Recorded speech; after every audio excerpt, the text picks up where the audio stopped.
Hey, I am Jake with the Tattoo Improvement Network, and this is Fireside Technique. I wanted to do a little disclaimer for this video. I titled the video, How to Tattoo Like a Painter. And I only called it that because people watch how-to videos. If it starts with how-to, typically people will watch it. But I don't really mean it as a how-to video. This video is really an experiment on my part. I don't know whether or not it's going to work, to be honest. We're going to let it heal and go into it again, and time will tell if it works. But I figured we've been doing this long enough, and we know each other well enough for me to follow my face in front of you.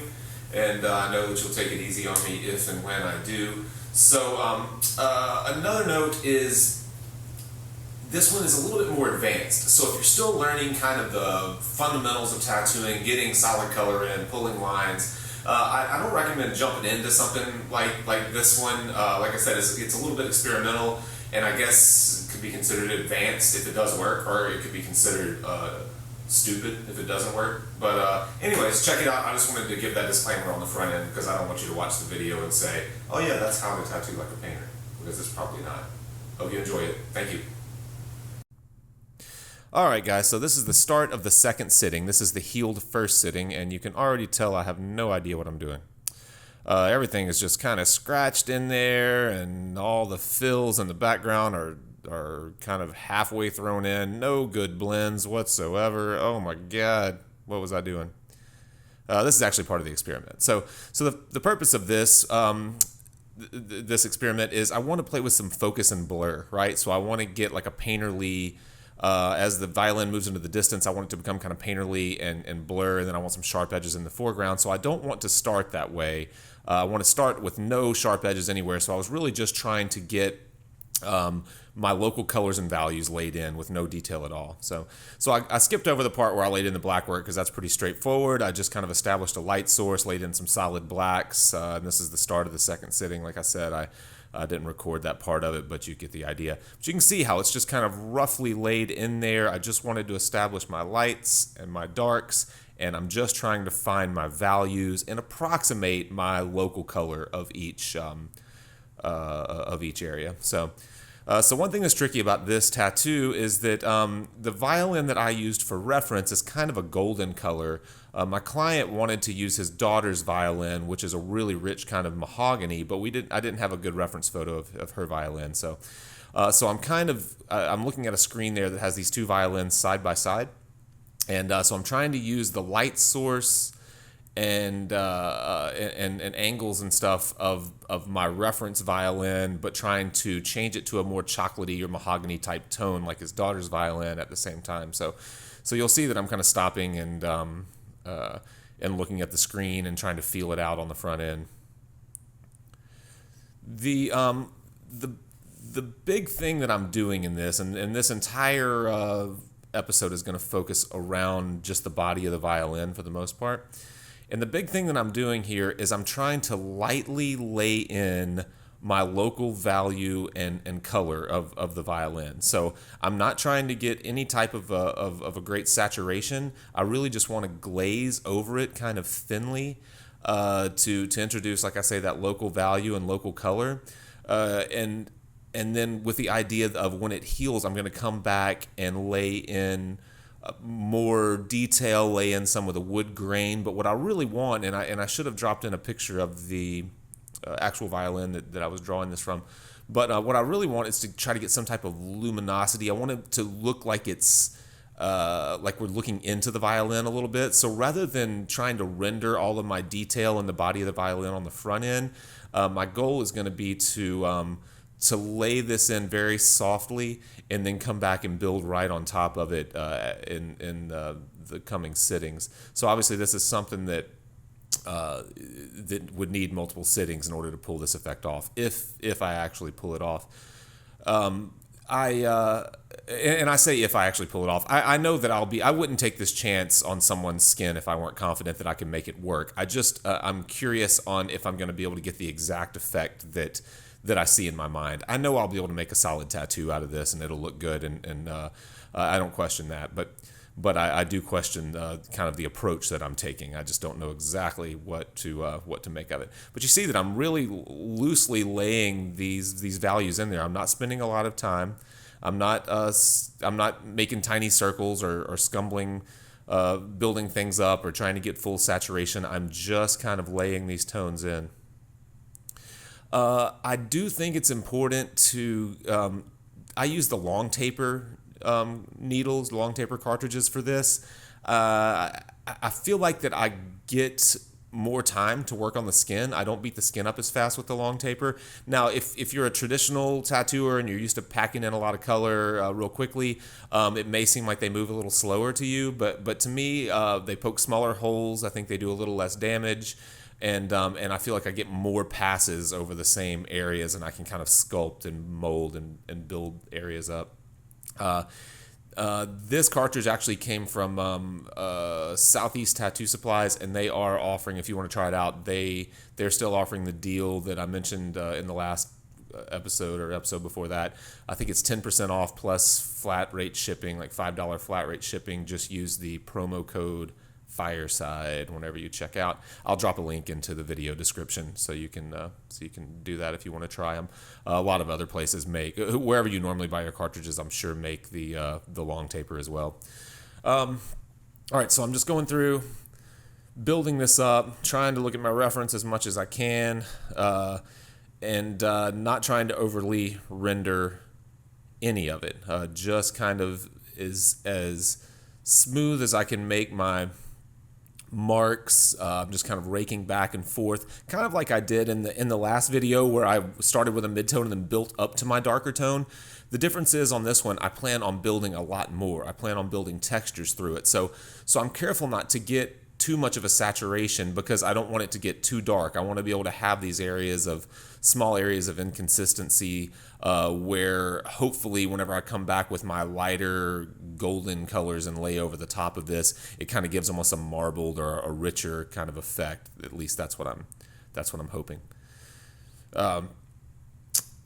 Getting down into some of the tighter areas, you'll find that you're fighting the urge to really get in there and pack it in solid. It's easy in these big open spaces just to like loosely let your hand go and make big gestural kind of marks, but down in some of those tighter areas, you tend to fall back to, making tiny circles and trying to get it in there solidly. So I am kind of fighting that urge as I go.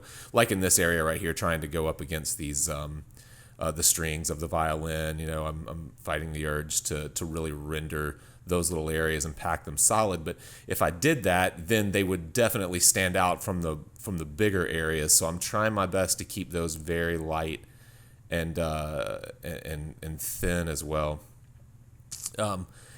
I guess if you think about like traditional painting or classical painting, and the idea of our shadows being translucent and our lights being opaque so that they reflect light, that makes the shadows look richer and deeper, and then the light bouncing off the opaque lights make those look more powerful. And I guess that's what I'm thinking of in this. The trick with that, though, is in tattooing, we don't really have the luxury of having translucent shadows. We really need to use blacks for our tattoos to live a long time in the skin and to read well and all of that. So I'm kind of walking a fine line here, and that's what makes this kind of an experiment for me. I'm starting to come back over, and I just warmed that up just a little bit. I had gone over with more of a chocolate brown, and I've warmed it up just slightly with I don't know, with some yellow or with an orange or something like that. And I'm laying right back over that area that I tattooed a few minutes ago. Now, I do like to get away from these areas for a little while and see how the skin is reacting to it. Everyone handles it a little bit differently, so I'm kind of feeling it out still at this point. I'm trying to see how his skin is acting, if I'm really going to be able to do this or not. What the last thing that I want is to go through and get a pass over this entire body of the violin and then realize that his skin isn't going to tolerate me going back into it a second time. So I'm kind of feeling that out as I go. I'll move away from an area for a little while, let it settle, and then kind of come back into it. So I'm getting a little slower here. I'm rendering a little more, trying to get up against those edges. I still haven't used a liner, and I really am not going to use a liner much at all in this sitting. I really want my edges to be the last thing that I focus on.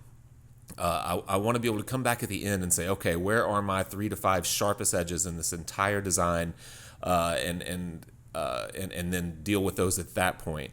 I know for sure that as the violin moves back into the distance, I don't want any sharp edges, any outline at all on the headstock of the violin. I want that to almost go away and fall into the background, other than it's darker, so it'll stand out for that. But I don't want any, I want that background and the head of that violin to kind of intermingle a little bit.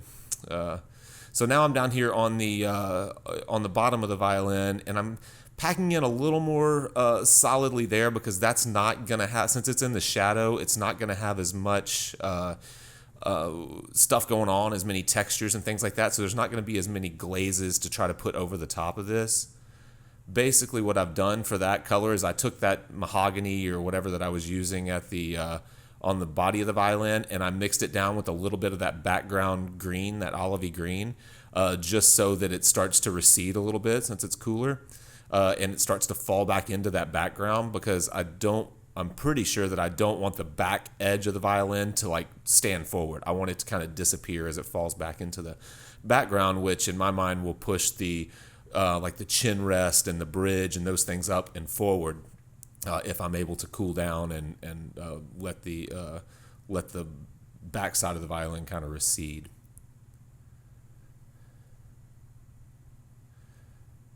Once again, right here, trying not to overly render. I'm making little circles, but I'm being kind of quick with them. I don't want to go too far. I don't want to get too many passes with this color. I want to make sure that I get it in there quickly and get out of the way, so that I'm able to come back into it a little later on.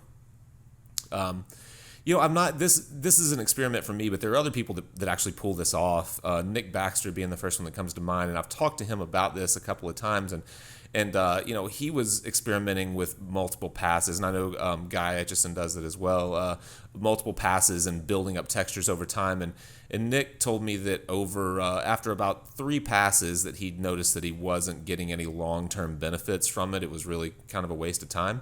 I'm going to try my best to knock this out in 2. I'm trying to get this local value and color laid down the first time around. And then in the next one, I'll start to build up some of those subtle textures and things like that. And I hope to knock it out in just two sittings on the actual body of the violin. You can see here that I'm almost just kind of raking in a downward motion on this.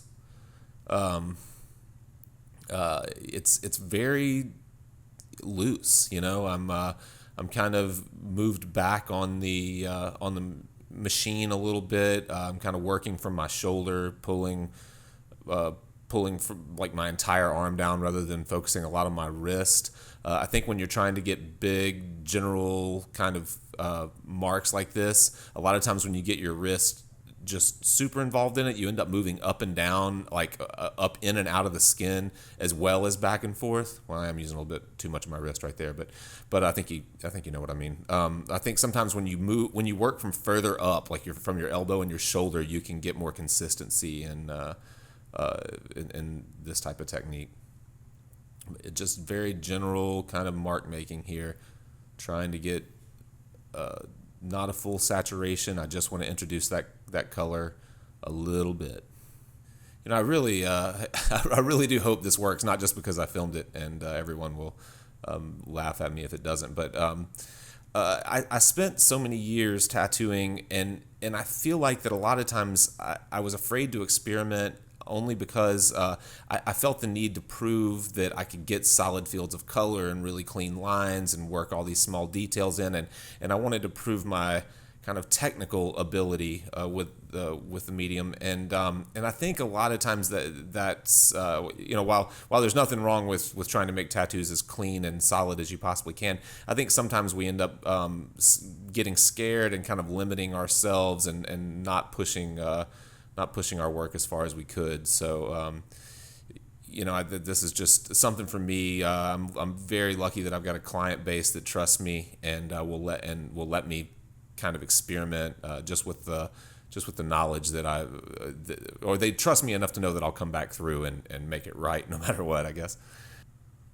All right, now you can see in this, we've cut a little ways, and I've actually, in an effort to get away from the body of the violin and let it sit for a little while, I did actually go in and lay in some of my details. I laid in the bridge and the little tuning keys and the strings and things like that. And now I've gotten away from the body long enough that I felt comfortable to come back in and lay some of my lights right on top of it. So if you'll notice, what I'm doing right now is I have just kind of a straight gold, and I'm going right back over that stuff that I went into, I don't know, probably 20 or 30 minutes before.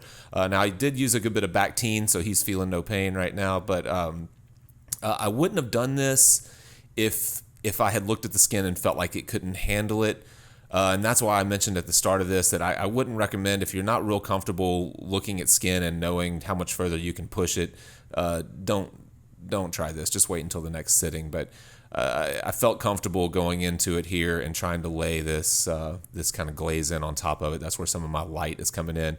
Now, you might ask, and I had even asked myself when I was going back through and watching this, why didn't I just mix this gold in with the other color? And the reason being, here's the final. Sorry, I'm jumping ahead a little bit, but here's where we left it at the end of the first sitting. And you can see, I mean, the skin has worked, but it's not overworked. But getting back to what I was going to say, why wouldn't I have just mixed that gold directly with that mahogany brown and pack that in all at once? And I guess the reason being is that I want some inconsistencies. I think I want like some areas of that gold to stand out, and then some of the mahogany to stand out. And if I had mixed all that in one and just laid it in as a flat color, I think I wouldn't have gotten some of the richness that I might be able to get, or the inconsistency or the texture that I might be able to get by laying the color right on top of the other color. But that remains to be seen. That's whenever I get back on this tattoo, the next sitting I will make another video and show you how it healed up, and I'll probably go on and record the third sitting on this where I noodle that those textures and stuff in. Let me know if you want to watch any of the stuff that I skipped over, where I'm rendering those details of the strings and the bridge and all that stuff. If you guys are interested in that, I have that footage and I could do a little something on it, because I was kind of walking a line there as well, trying not to overly render or trying not to get too crisp of an edge, while still making sure that I was getting the details that I needed in there. So that was a little bit of a challenge as well. That's it, guys. Thank you so much, and let me know what you think about this one, and fingers crossed that it actually comes back looking pretty decent. Thank you.